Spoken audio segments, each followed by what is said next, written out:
Well, everyone, it's time for us to go and take a look at the Google Pixel 1 and see how this game-changing phone in very interesting ways is still worth buying in 2024, whether it's not worth buying. We'll talk about that throughout this whole entire video. First things first, as always, if you want to pick up this phone or some other phones I'd recommend buying this year, links will be down in the description. You can get them from there and you can help support the channel at the exact same time. Now, starting off with the outside of the Google Pixel 1, the big thing to keep in mind within this particular phone is that if you're going to go through and pick up a device, this one is already a little bit outdated. And the thing I would probably say is that I would hate for you to go ahead and buy a phone if it's already probably going to be outdated by the time you buy it. Now, luckily for you, this thing isn't like super outdated and there still is kind of a development community behind it, but you might be better off purchasing a device that is still kind of worth buying, and we'll talk about that throughout this whole entire video. On the outside, this phone did come out back in 2016, and I still remember when this phone came out, I went to Best Buy, picked it up. I did buy the white model. I now have the white and blue model. And the thing about these phones was that, it was a good idea of a device, but man, the design of this thing, even for a 2016 phone, just did not look that great at all. On the front, you were getting a 5-inch AMOLED display. Now, the display itself, isn't terrible, right? It's a good panel, 1080p, fairly high resolution, and it's an AMOLED display, which is very nice. It just so happened that this thing had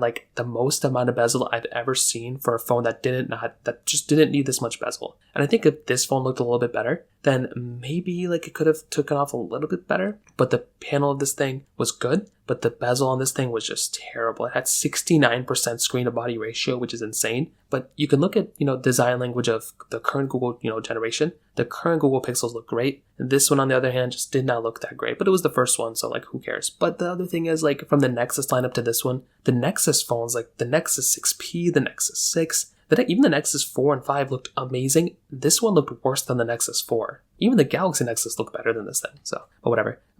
Big bezel, it's okay. On the bottom, you were getting a USB Type-C port on this thing and a headphone jack, which is still a very nice thing to have. On the backside, an aluminum back with a glass kind of back, on the very top, kind of like an iPhone, 5S kind of approach, but a lot more glass. And the design language of these phones looked very, very good. Sometimes I still pick up my original Google Pixel, and I still think it's such a good looking phone in so many different ways. It feels like a very premium device, which is something that I love about these particular phones. Now, you were getting a fingerprint sensor on the back of this phone, single camera setup, and overall, I'll definitely tell you, it's still a very good feeling and looking phone. There's not really too many things about this phone besides the bezel that I changed, because it still is a premium feeling phone. However, as always, there are a few things about this phone that are missing out on phones that we have nowadays. So for one, we do not have any wireless charging on this phone. So that can be kind of a big disadvantage for some people out there. If you're planning on buying a phone, this thing is going to be missing out on that particular, wireless charging. On top of that, there is no IP certification, although there is some sort of, water coating. I wouldn't really spill water on this thing. That can be kind of a bad thing going on for this particular phone.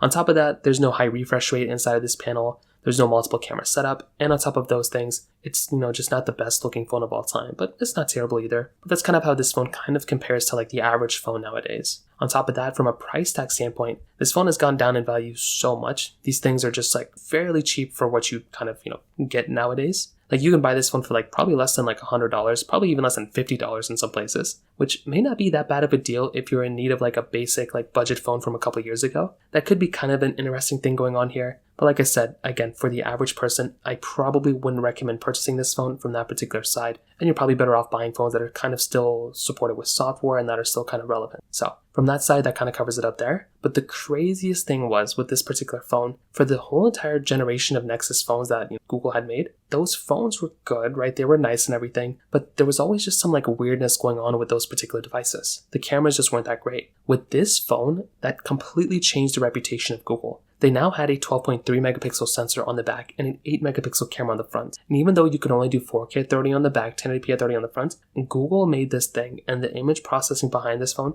they put so much effort into this particular phone on that side from the camera side that they went from being one of the worst phones of a camera, for that particular year, to being one of the best of that particular year. And this in and of itself, I think completely changed the way a lot of people would look at a Google Pixel phone. Although they still are not the best of the best anymore, for a couple of years, Google was the top of the top. For this one, and maybe even the Pixel 2, these were the best cameras. They were very solid cameras at the end of the day. Even compared to phones that had multiple camera sensors, this thing was still leading the charts at that time. And nowadays, obviously, it's not going to be that great of a camera. Cameras just deteriorate over time. They're not going to look the best of all time every time, but it's still a very good performing camera for a 2016 device. In 2016, we had phones like the iPhone 7 and 7 Plus. I think the Galaxy S7, like those types of phones. So this thing still looks very good for that generation of time. And, from that side, it kind of holds up fairly well in my personal opinion. In terms of the software and software longevity, there's a couple of different ways to kind of look at this. So for one, from a software longevity standpoint, this thing,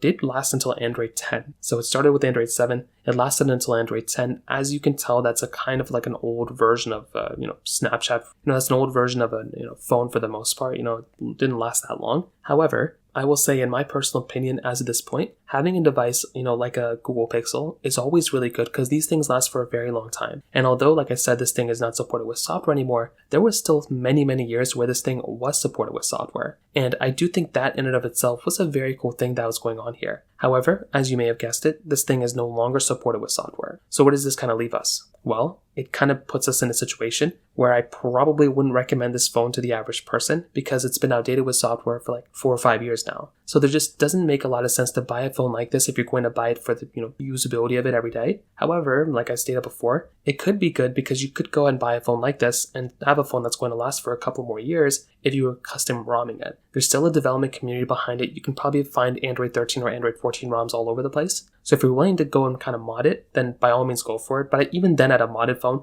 I probably wouldn't recommend using it from that standpoint either. So in terms of performance, this is another area of this phone. It did use that Snapdragon chipset, so it had that Snapdragon 821 chipset with 4GB of RAM. So it was pretty much on par with a lot of the flagships that came out at that time, which was very cool. Although a lot of phones were getting more and more expensive at that time, it was still very cool that we had that type of capability of basically getting a good performing phone, like one of the better performing phones of that year. Again, it wasn't perfect, but it did have stock Android, which was really nice, and it did have a lot of capability from that standpoint, which again is a very, very nice thing to have. And I do think if I'm going to go through and pick up a device, getting a phone at that type of caliber, that type of capability was a very, very nice thing at the end of the day. And when I'm looking at a device, that in and of itself, holds up fairly well from that particular, standpoint as well. So although it's not the best performing phone anymore, it still is like a decent performing device. And I think that's a really cool thing to kind of think about when you're getting a phone like this. Although, it's not comparing well against like the current generation of Google Pixels or even like 3 years ago Google Pixels or, the Android phones in general, but it's not a bad phone either. And to kind of sum it up, what I'll definitely tell you, I definitely do like the original Google Pixel. I thought this was a really good phone when it first came out, and it still is an interesting device. I just don't know if this would be a phone I'd recommend the average person to go ahead and buy. I think there are significantly better phones that I would recommend the average person to buy rather than this thing. I think phones like any of the Google Pixels that came out the last couple of years, the Galaxy S21 or above, any of those types of phones I think are going to be giving you a better experience rather than this one. So from that side, that kind of covers it up here for the most part. If you have any other thoughts or questions, like I said, let me know in the comment section below. Hit the like button, that would mean so much, but definitely hit that subscribe button. More importantly than everything else, I love every single one of you guys. Hopefully I'll catch you guys in the next video. Peace out till then.